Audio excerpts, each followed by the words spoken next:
ഏറ്റുമാനൂർ നഗരസഭയിലെ 7-ാം വാർഡിൽ കട്ടച്ചിറ പിണ്ടിപ്പുഴ റോഡിന്റെ ശോചനീയാവസ്ഥ പരിഹരിക്കുവാൻ നഗരസഭയ്ക്ക് ഫണ്ടില്ലെന്ന സാഹചര്യത്തിൽ നാട്ടുകാർ തന്നെ റോഡ് അറ്റകുറ്റപ്പണിക്കായി രംഗത്തിറങ്ങി.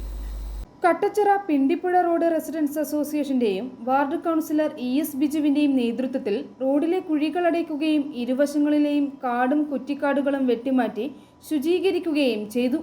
നഗരസഭയിലെ 7-ാം വാർഡ് കട്ടച്ചിറ ഡിവിഷനിൽ ഏറ്റവും കൂടുതൽ ജനങ്ങൾ ഉപയോഗിച്ചുകൊണ്ടിരിക്കുന്ന കട്ടച്ചിറ പിണ്ടിപ്പുഴ റോഡ് കഴിഞ്ഞ കുറേ നാളുകളായി ആളുകൾക്ക് സഞ്ചരിക്കുന്ന ചില ബുദ്ധിമുട്ടുകൾ നേരിട്ടുകൊണ്ടിരിക്കുകയാണ്.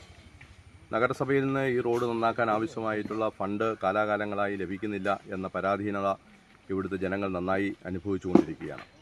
അത്തരമൊരു സാഹചര്യത്തിൽ ജനകീയമായി ഈ റോഡിൻ്റെ ഇരു സൈഡുകളും വെട്ടി ഈ റോഡ് സഞ്ചാരയോഗ്യമാക്കി വലിയ കുഴികളടച്ച് അത് പുനർക്രമീകരിക്കാൻ ആവശ്യമായിട്ടുള്ള പ്രവർത്തനങ്ങൾക്ക് ഈ വാർഡിലെ നല്ലവരായിട്ടുള്ള നാട്ടുകാരുടെ സഹകരണത്തോടെ ഇവിടെ വളരെ ഫലപ്രദമായി പ്രവർത്തിച്ചുകൊണ്ടിരിക്കുന്ന കട്ടച്ചിറ പിണ്ടിപ്പുഴ റെസിഡൻസ് അസോസിയേഷൻ്റെ സംയുക്ത ആഭിമുഖ്യത്തിൽ ഇന്ന് ഈ റോഡിൻ്റെ ശോച്യാവസ്ഥ പരിഹരിക്കുന്നതിന് വേണ്ടിയിട്ടുള്ള പ്രവൃത്തി നടന്നുകൊണ്ടിരിക്കുകയാണ്.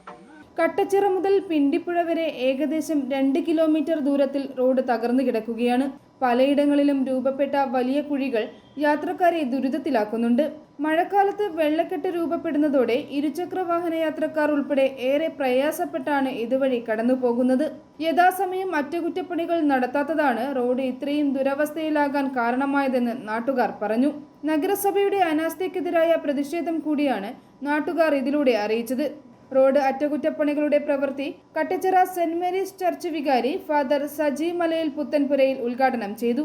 റെസിഡൻസ് അസോസിയേഷൻ ഭാരവാഹികളായ Thomas Tharappel, PV Jayan Anchukandathil, Baby Varavukalayil, PK Sivan, Shaiju Muthukattil, PK Vinod എന്നിവർ നേതൃത്വം നൽകി.